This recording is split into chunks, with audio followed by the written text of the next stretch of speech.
Hello student, मैं हूं Manju Srivastava. Study corner में आपका स्वागत करती हूं।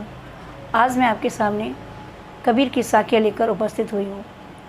यह साखी आईसीएसई बोर्ड के पाठ्यक्रम साहित्य सागर के पद्यभाग से ली गई है।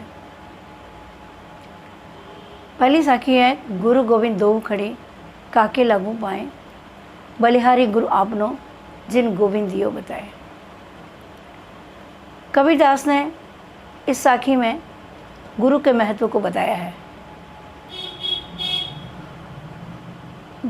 गोविंद का अर्थ यहाँ पर भगवान है कि गुरु का स्थान ईश्वर से भी ऊंचा है। यदि मेरे सामने गुरु और भगवान दोनों खड़े हों तो मुझे पहले किसके चरण छूने चाहिए? कबीरदास बड़े असमंजस में पड़ जाते हैं पहले तो। फिर इस प्रश्न का उत्तर स्वयं ही देते हुए कहते हैं कि मुझे पहले गुरु के चरण स्पर्श करने चाहिए, क्योंकि गुरु ने ही मुझे ईश्वर तक पहुंचाया अथवा ईश्वर प्राप्ति का मार्ग बताया है।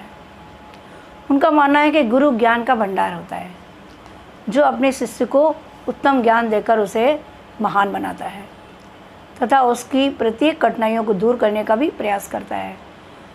गुरु ही उसे अज्ञान से ज्ञान की ओर ले जाता है। दूसरी साखी है, जब मैं था तब हरि नहीं, अब हरि है मैं नहीं, प्रेम गली अति साकरी तामे दो ना समाई। मैं का अर्थ अहंकार है और साकरी का अर्थ है तंग।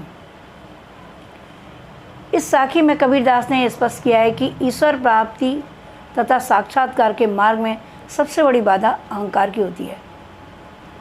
केवल अहंकार शून्य होकर ही ईश्वर की प्राप्ति हो सकती है। तब तक मुझे अहंकार था या मेरे अंदर अहंकार था, तब तक मुझे ईश्वर के दर्शन नहीं हुए। पर जैसे ही मुझे ईश्वर के दर्शन हुए, मेरा सारा अहंकार जाता रहा। प्रेम गली इतनी सक्रिय होती है कि उसमें अहंकार और प्रभु दोनों नहीं समा सकते। तीसरी साखी है, काकर पाथे जोर के मस्जिद लई बनाए, ताचड़े मुल्ला बाग दे क्या बहरा हुआ खुदाए। कबीर की इस तीसरी साखी में मुसलमानों को इस बात के लिए फटकारा है कि वे मस्जिद पर चढ़कर बाग देकर खुदा को क्यों पुकार रहे हैं। खुदा कोई बहरा नहीं है जो केवल ज़ोर ज़ोर से बोलने पर ही पुकार सुनता है।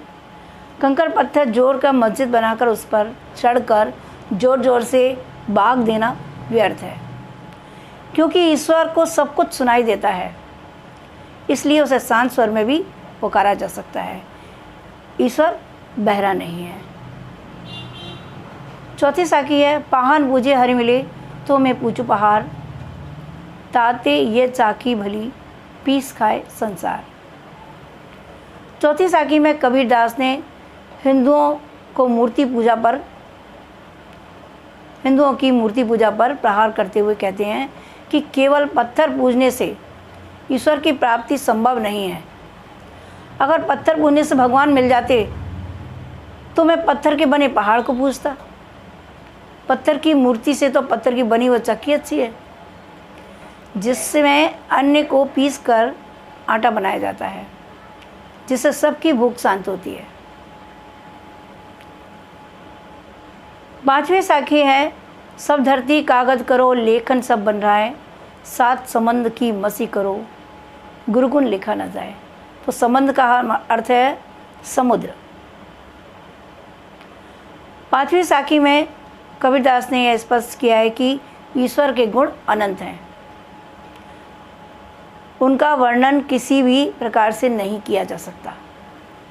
कबीरदास जी कहते हैं कि यदि मैं सातों समुद्र की स्याही बना लूँ, सभी वनों का प्रयोग लेखनी के रूप में कर लूँ तथा समस्त धरती का प्रयोग कागज के रूप में कर लूँ, तब भी ईश्वर के गुणों का बखान नहीं किया जा सकता। तो ये थी आज की साखी। अगर आपको मेरी साखी पसंद आई है तो लाइक, शेयर और कमेंट्स ज़रूर कीजिए और मेरे चैनल स्टडी कॉर्नर को भी सब्सक्राइब कीजिए। Thank you children, thank you.